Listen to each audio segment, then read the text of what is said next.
Welcome back to the Deep Dive, where we take your stack of sources and turn them into foundational knowledge. Today, we are getting into a really critical historical investigation of the Sen Dynasty. That's right. This is a lineage that truly shaped the entire landscape of the region, politically, culturally, but, it often kind of exists in the shadow of these larger South Asian empires. It does, and our mission today is really an exploration of political resilience and some incredible administrative innovation. We're connecting ancient Ujjain in India directly to the formation of modern Nepal. So this isn't just a list of names and dates. No, not at all. This is about tracking their movement, their strategies. When you do that, you see this continuous thread of statecraft, from new ways of governing to these crucial diplomatic maneuvers. All of which built a kingdom that, at its peak, was just massive. I mean, we're talking from Kashmir all the way to the Brahmaputra and Ganga confluence. Exactly. We want to show you precisely how they built that footprint and, maybe more importantly, why their choices in administration still matter. Yep. Okay, that is a staggering claim. So let's unpack this. We have to begin the journey in Western India. Right. The lineage starts with King Shukla of the Suryavanshi Kashyap Gotra. And for anyone unfamiliar, the Gotra is, well, it's essentially the original ancestral clan. It links the family way back through specific Vedic sages. And from there, we trace the line through Vishwak Sen, Jai Sen, and then Vizen. And then we land on a truly foundational figure, Vikram Sen. Yes. He was so powerful, so victorious, he earned the title Vikramaditya. He wasn't just a general, he was an empire builder.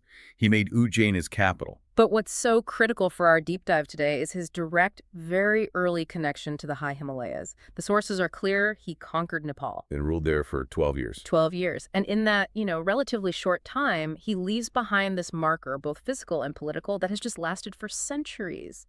This is actually the origin story for the Narayan Hiti Palace Museum site in Kathmandu. It is. He built this incredible temple to Lord Narayan. And then, as a practical piece of engineering, right below the temple, he builds a communal water spout. A Hiti.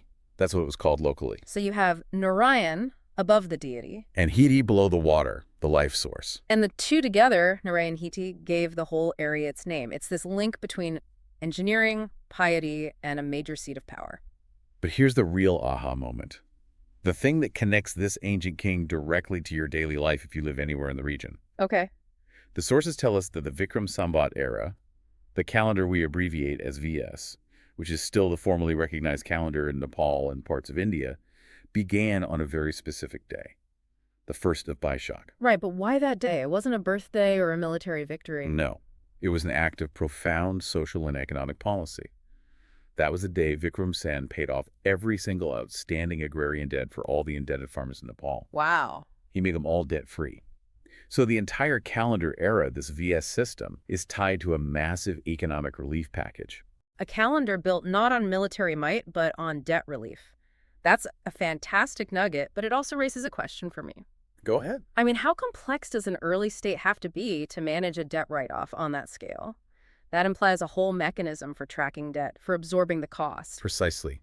It signals a highly organized administration, even at this very early stage. So the Sen lineage doesn't just stay in Ujjain. No, it moves. The succession goes through Ratan Sen, who makes Chittor his capital, and then Nayan Sen, who establishes a state in Prayag. But then a crisis hits that forces a complete geographical pivot. And this is under King Tutha, or Tulare Sen. The sources detail these repeated Muslim invasions across India. And Tulare Sen makes an ideological choice. He believes the land has been defiled. His duty, as he sees it, is to protect the Sanatan Vedic Dharma and his honor. Which prompts a massive relocation. It wasn't just a retreat. It was an ideological move, a strategic reboot. He crosses the Ganga, and in VS 1306, or 1249 AD, he establishes the Sen Dynasty's new kingdom of Rajpur in Champaran. And that's the beginning of their intense focus on the Himalayan foothills. Yes, and that pivot leads directly to something we rarely see. A dual capital system. Rajpur, on the plains, was the comfortable winter capital. But he quickly expands up into the mountains, all the way to Ribdikot in the Palpa district. And the problem was climate and control. Rajpur was just too hot in the summer for planning military expansion into the hills. So the solution was genius. Ribdikot becomes the cooler, more secure summer capital, the headquarters for planning. Exactly. So this wasn't just about comfort. It was pure strategy. They managed the whole kingdom from two capitals, leveraging the fertile Terai plains and the secure, defensible mountains. It shows a deep understanding of geography. And that administrative stability then leads to a cultural blossoming. If we jump forward to King Kamraj Sen, VS 1465. Right. He was a huge patron of scholars, and he specifically honored the great Maithil poet, Mahakavi Vidyapati, at his court in Ribdikat. And this is a big deal because before him, the court languages were Sanskrit and Awadhi. By bringing in Vidyapati, Kamraj adds Maithili, making all three official state languages. And this isn't just about literature. It's an act of political inclusion that cements his influence over all these diverse populations. So that cultural unity sets the stage for the next great ruler. It does. It provides the foundation for arguably the greatest builder and innovator of the whole dynasty, Mani Mukunda Sende. He was a true empire builder. His military reforms are fascinating. They show this mastery of combining old and new. He boosted his forces by organizing armies from key ethnic groups, like the Khaz and Magar. And while they kept their traditional weapons, bows, arrows, the iconic kukuri, They also adopted new tech. The sources confirm they used gunpowder guns and cannonballs. that combined force allowed for expansion in every direction, east to the Brahmaputra confluence and west all the way to Kashmir. And the sources say this vast kingdom was stable for 555 years. Until its collapse right after his death. But let's get to the governance system that managed this enormous empire. I mean, direct control was impossible, right? So what was his solution? And this is the critical political innovation. He let conquered kingdoms be ruled by their former kings. So conditional autonomy. Exactly. They could keep their power, but only in exchange for a fixed annual tax and, absolute acceptance of Rajpurpalpa's sovereignty. Okay, we have to pause here. The source material makes an astonishing claim. It calls this an advanced form of federal governance used for the first time, and labels Mukunda Seni the first user of federalism in the world. It's a huge claim. The source defines it based on a division of powers. The central authority, Rajpurpalpa, controls defense and sets the tax, while the local kings handle their own internal administration. They see that tax for autonomy deal as the first clear example of a sovereign power deliberately devolving authority. Right. Now, whether it's the first in the world is, well, it's debatable and likely relies on a very specific definition. But it absolutely demonstrates a highly sophisticated and decentralized form of state management for the 16th century. It really reframes how we think about state building in the region. And beyond politics, he was also focused on urban development and religion. He was. He established Tansen town near Palpa as a major center for Vedic religion and trade. And also Mukwampur, now Makwanpur, as a regional hub for his eastern territories. And ideologically, he was all about protecting Hindu Dharma. He renovated major pilgrimage sites like Muktanath and was even celebrated with the title Hindupati Protector of the Hindu Order. But for all his success, he sought a spiritual end to his life. He retired, became a Rajarshi, a royal sage, and spent 12 years in penance at Divgat. Before he did, though, he tried to secure his legacy. He divided the kingdom into 7 units, 4 in the hills, 3 in the Terai, and made his son, Manikya Sen, the main king. But this is where the fatal flaw shows up. The whole system relied on the strength of the emperor. And the moment that strong hand was gone, the decentralized system just backfired. The sources say the kingdom collapsed almost immediately within 3 years of his death, as all the regional administrators, the Kshetrapals, rebelled against his much gentler son. It's a monumental failure right after this monumental success. The federal model, as advanced as it was, just proved too fragile for a power vacuum. The dynasty was reduced, but not gone. So let's move to the reunification. We see figures like Ambar Sen, who reunified Palpa and brought back that essential dual capital system. And his son, King Gandharva Sen, who became famous for his focus on justice, he really understood that legitimacy requires being visible and accessible to the people. Yeah, the sources describe this brilliant move. He wouldn't stay locked away. Once a week, he'd go to the open ground of Tindikel and Palpa, listen to public complaints, and deliver verdicts right there on the spot. Which earned him the title Just and Fair King, a rare honor. And this commitment to justice sets the stage for the final and maybe most crucial strategic move of all. A diplomatic marriage. Gandharva Sen married his daughter, Princess Koshalawati, to King Naropal Shah of Gorkha. And importantly, he sent a Palpali priest with her to maintain her religious customs. The result of that union is just impossible to overstate. The pioneer of Nepal's unification, Prithvi Narayan Shah was born from this Papali princess, Kochiliawati. So the Sen bloodline and their cultural heritage flowed directly into the creation of modern Nepal. But the intellectual contribution was just as critical. Yes. Kochiliawati's brother, Crown Prince Udyot Sen, was a profound scholar of political science and strategy.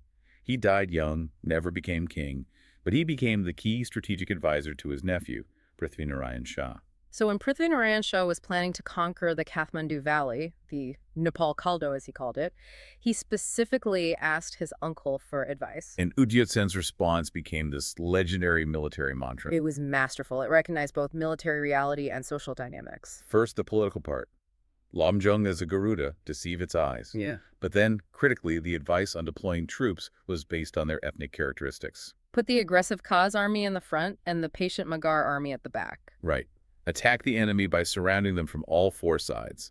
Why was that Khaz and Magar deployment strategy so genius? Well, the Khaz were historically fierce fighters, perfect shock troops for the initial attack. The Magar were known for their endurance and patience, ideal for holding a line or carrying out a sustained siege. So Udyat Sen structured the campaign to use the Khaz to break the defenses. And the Magar to methodically secure the objective. It ensured a sustainable victory. And the sources confirm Prithvi Narayan Shah used this specific, culturally aware strategy, and it was fundamental to his success. And finally, we get to Mukunda Sen II. He proved his own military strength, but he also continued that diplomatic strategy. He did. He married his own brave daughter, Rajendra Lakshmi Devi, to Prithvi Narayan Shah's son, and she was maybe the dynasty's final masterstroke. As regent, she successfully continued the unification campaign, merging huge territories into Nepal. It just shows the long-term influence of the Sen dynasty, holding power not just with armies, but with powerful women and smart alliances. And under Mukunda Sen II, governance reached its peak. He created the Navaratna Assembly, the 9 gems. This wasn't just a council, it was a perfectly organized state machine. It was a specialized advisory body, meticulously broken into 3 sectors.